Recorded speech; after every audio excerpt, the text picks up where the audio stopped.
जी, कैसे हो आप लोग? आशा करती हूँ आप सब बहुत बहुत अच्छे होंगे। तो आज बात करेंगे हम लोग कि अलका को बहुत कुछ बोला जा रहा है। अलका को ये बोला जा रहा है कि कर्मा इज़ बैक। तुम्हारे जो कर्म है वो तुम्हारे सामने आ रहे हैं। जैसे उसकी मदर के साथ सलूक हुआ है, उसकी बहू ने किया है, तो उसको यही बार-बार बोला जा रहा है कि कर्मा इज़ बैक। तुम्हारे अपने ही कर्म है जो तुम्हारे सामने आ रहे हैं। तो मुझे समझ में नहीं आ रहा कि कौन से उसने ऐसे कर्म कर दिए कि कर्मा जो है वो बैक होकर उसके पास आए हैं। तो यहाँ पर ना टोंट मारा जा रहा है उसको सपना के mother and father in law की वजह से। ये बोला जा रहा है, ये समझा जा रहा है कि तुमने जैसे वो बुजुर्ग माँ बाप के बारे में गलत बोला, सपना का साथ दिया, जस्टिस फॉर राजवीर जी बोला, इसकी वजह से ही आज तुम्हारी माँ के साथ ये हाल हो रहा है। तो यहाँ पर आप लोग बताइए मुझे कि अगर उसने जस्टिस, पहली बात तो ये कि उसने माँ बाप को तो कुछ बोला ही नहीं। सपना के पेरेंट्स को उसने कभी भी गलत नहीं बोला, ना ही कोई अपशब्द बोले, ना ही कोई उल्टा सीधा बोला। उसने सिर्फ और सिर्फ क्या बोला था? उसने सिर्फ ये बोला था कि राजवीर जी का एक्सीडेंट कैसे हुआ, और अगर राजवीर जी का एक्सीडेंट हुआ है तो उसकी एफआईआर क्यों नहीं की गई। यही तो बोला था उसने, यही तो पूछा था ना कि हमें जस्टिस चाहिए, और वो इसलिए चाहिए क्योंकि वो सोशल मीडिया पर थे। तो जब कोई इंसान सोशल मीडिया पर होता है और उसके जो चाहने वाले होते हैं, उसके जो फैंस होते हैं, वो ये पता लगाना चाहते हैं कि आफ्टर ऑल इनकी मौत जो हुई एक्सीडेंट से, उस इंसान को सलाखों के पीछे क्यों नहीं पहुंचाया गया। तो यहाँ पर अगर उसने जस्टिस फॉर राजवीर जी बोला, इंसाफ मांगने की गुहार लगाई, उसके फादर को बोला कि प्लीज आप एफआईआर करवाइए, तो कौन सा उसने गुनाह कर दिया? कौन सा उसने माँ बाप को कोई गलत शब्द बोले, कौन से अपशब्द बोले, बताइए तो सही। जब आप इतनी बात बोल सकते हैं कि कर्मा इज बैक, इसने सपना के माँ बाप के साथ बहुत बुरा सलूक किया था, तो ये भी तो बता दीजिए ना कि कौन सा बुरा सलूक किया था, कौन सी गंदी भाषा का प्रयोग किया था, कौन से अपशब्द बोले थे। बेटा उनका गया था, फर्ज उनका बनता था, लेकिन उन्होंने साफ मना कर दिया जब वो वहां पर गई थी शिवपुरी कि हमें इस बारे में बात नहीं करनी। लेकिन चाहने वाले जो थे राजवीर जी के, वो ये जानना चाहते थे कि किस तरह से उनकी डेथ हुई, क्योंकि लोगों को विश्वास नहीं हो रहा था कि एक्सीडेंट अगर हो गया है, एक्सीडेंट से अगर उनकी मौत हुई है, तो उनके लिए एफआईआर क्यों नहीं की गई। तो यहाँ पर ना ये जो लोग गलत भाषा का इस्तेमाल कर रहे हैं, गलत बातें बोल रहे हैं कि कर्मा इज बैक, देखो तुमने गलत कर्म किए थे, एक बुजुर्ग दंपति को सताया था, इसी वजह से तुम्हारे जो कर्म है वो लौट कर आए हैं। फर्ज तो उनका बनता था, बेटा उनका गया था, क्यों नहीं एफआईआर करवाई? क्यों झूठ बोला सपना को कि हाँ बैकएंड में सब कुछ हो रहा है? तुम मना कर दो उसको सोशल मीडिया पर कि वो इस बारे में कोई बात नहीं करेगी, हम कर रहे हैं कार्रवाई, धीरे धीरे कार्रवाई होती रहेगी, पता चलेगा। ये सब कुछ क्यों, क्यों झूठ बोला गया? क्या उनका अपना बेटा नहीं था? उनकी अपना खून था ना, अपनी औलाद थी उनकी, तो उनका तो फर्ज बनता है। तो क्यों, आफ्टर ऑल रहस्य क्या है, मिस्ट्री क्या है इसके पीछे कि उन्होंने उस इंसान के खिलाफ कार्रवाई, उसको पकड़ने की कोशिश क्यों नहीं की? इसके पीछे कुछ ना कुछ तो रहस्य होगा ही ना, तभी तो सामने बातें बहुत सारी खुलकर आई। तो अगर उसने इंसाफ की गुहार लगाई तो क्या गलत किया?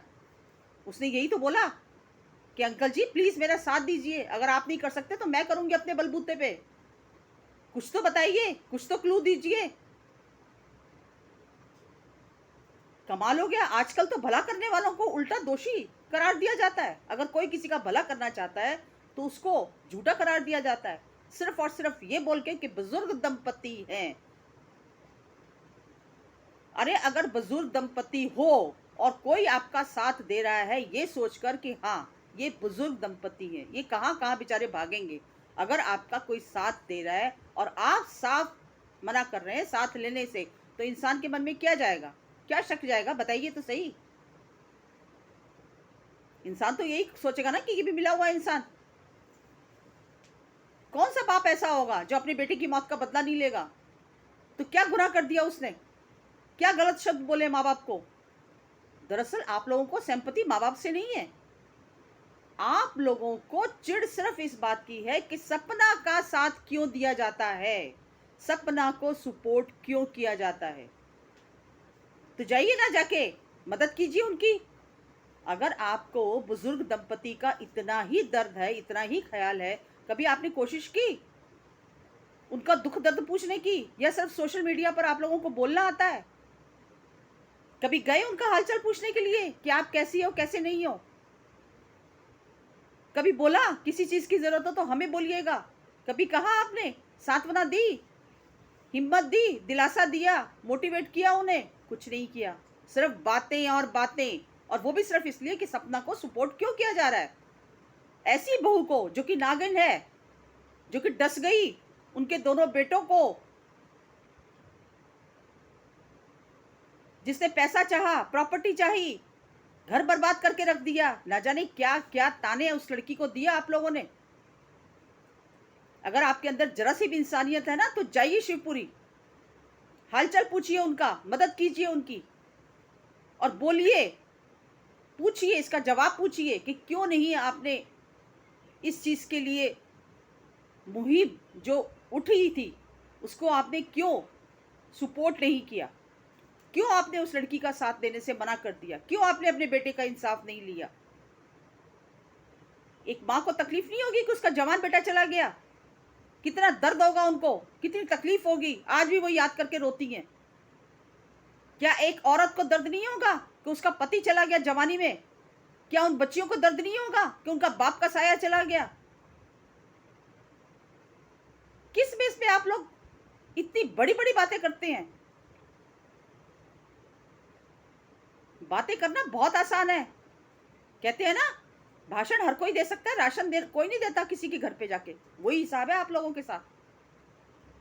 आप लोगों को तकलीफ सिर्फ इसी सपना से और किसी से नहीं है। आपको किसी से कोई मतलब नहीं है। इंसानियत नाम की चीज कहते हैं ना, मर चुकी है आज के टाइम पर। शर्मसार हो चुकी है इंसानियत। आज के टाइम पे कोई किसी को साथ नहीं देता। सड़क पर अगर कोई मर रहा है ना, तो लोग उसकी वीडियो बनाने लग जाते हैं। उसका साथ नहीं देते कि एम्बुलेंस बुलाकर उसको हॉस्पिटल पहुंचा दिया जाए। वो जमाने गए अब। तो ठीक है, तो अपने आप को ज्यादा साफ सुथरा, ज्यादा होशियार बनने की कोशिश मत करिए। जो लोग उल्टी सीधी बातें करते हैं, सपना के खिलाफ बोलते हैं, भगवान ना करे कभी किसी के साथ ऐसा हादसे हो जो सपना के साथ हुए। जीकर देखिए जिंदगी, पता चलेगा कि भरी जवानी के अंदर दो दो बार कैसा महसूस होता है। और ऊपर से जब उसको अपना ससुराल छोड़ना पड़े, जब जीते जी माँ बाप होते हुए भी उसका कोई ना हो, सास ससुर कोई ना उसको पूछे। सोशल मीडिया पर धज्जियां उड़ाई गई उसकी, कितना गंदा गंदा बोला गया उसको, आर तक बोला गया। तो ऐसे लोगों से ना मैं सिर्फ इतना ही कहना चाहती हूँ, अगर आपको दर्द है, सिंपैथी है, सिर्फ ये मत बोलिए बूढ़े माँ बाप, बेचारे बूढ़े माँ बाप, जैसी करनी वैसी भरनी तुम्हारे सामने आ गया। जाइए, जाके उनकी मदद कीजिए। हम भी ये चाहते हैं, हम भी यही चाहते हैं कि उनकी कोई मदद करे, उनको कोई सही गाइडलाइन दे, उनको समझाए कि अपने अपने होते हैं, पराए पराए होते हैं। रिश्तेदारों की बातों में मत आइए, अपनों का साथ दीजिए। आपका अपना परिवार, अपनी बहू, अपनी पोतियां, आपके बेटों का अंश, आपके बेटों की निशानियां, उनको लगाइए छाती से, जाके समझाइए। ठीक है, बड़ी बड़ी बातें करने से कुछ नहीं होता, वीडियो बनाकर व्यूज लेने से कुछ नहीं होता। सच्ची इंसानियत, कहते हैं सबसे बड़ा रिश्ता एक इंसानियत का होता है। भगवान भी उन्हीं का साथ देता है जिसके अंदर इंसानियत होती है। आप लोगों में मुझे लगता है इंसानियत मर चुकी है। आप लोगों को सिर्फ और सिर्फ सपना से दुश्मनी है, सपना से।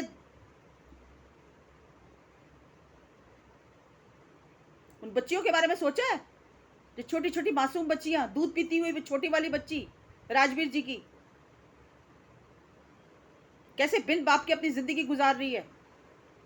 जब स्कूल में जाएंगी, जब छोटी छोटी बच्चियां, उनके फादर आएंगे तो उनकी बच्चियों के दिल महसूस नहीं होगा कि हमारे पापा कहाँ हैं?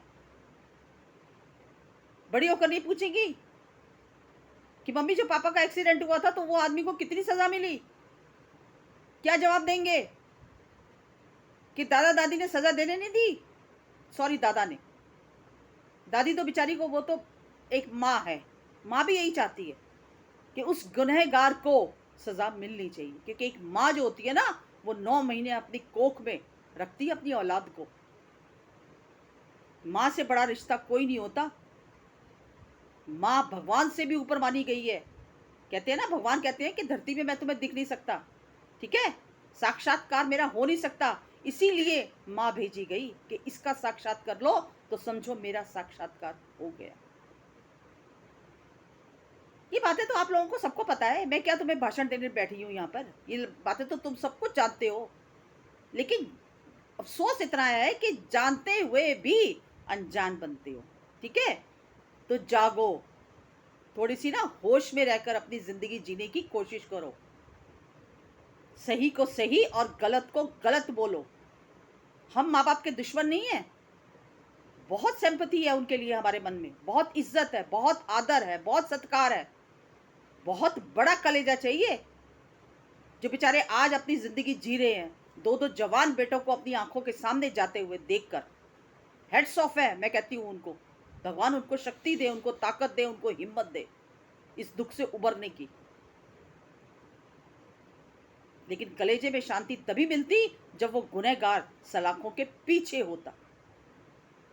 बस इतना ही कहना चाहती हूँ। बहुत दुख होता है मुझे ऐसी बातें सुनकर कि जो लोग हैं वो सिर्फ और सिर्फ व्यूज बटोरने के चक्कर में सपना को बदनाम करते हैं। पता उनको भी है, आज उसकी जिंदगी देखकर खुश थोड़ी ना कोई भी। अंदर से तो बहुत मिर्ची लगती होगी कि हाय, इतनी जल्दी उसने मूव ऑन कर लिया। लखन ने ऐसी क्या पट्टी पढ़ा दी उसको कि उसे तो अपना रुख ही चेंज कर लिया।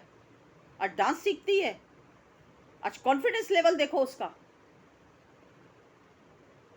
कहते हैं ना, वक्त वक्त बहुत बड़ा बलवान होता है, बहुत कुछ सिखा देता है इंसान को। और ये ताकत, ये हिम्मत वही देता है ऊपर वाला। ठीक है, बस इतना ही कहना चाहूंगी कि थोड़ा सा समझो, समझने की कोशिश करो। किसी को ये मत बोलो सोशल मीडिया पर कि कर्मा इज बैक। उसकी माँ का, अलका की माँ का आज बुरा हाल हो रहा है बेचारी का, एक आंख चली गई उसकी। पता नहीं उनको कौन से कर्मों की सजा मिली है जो ऐसी बहू उनके घर पे आई है।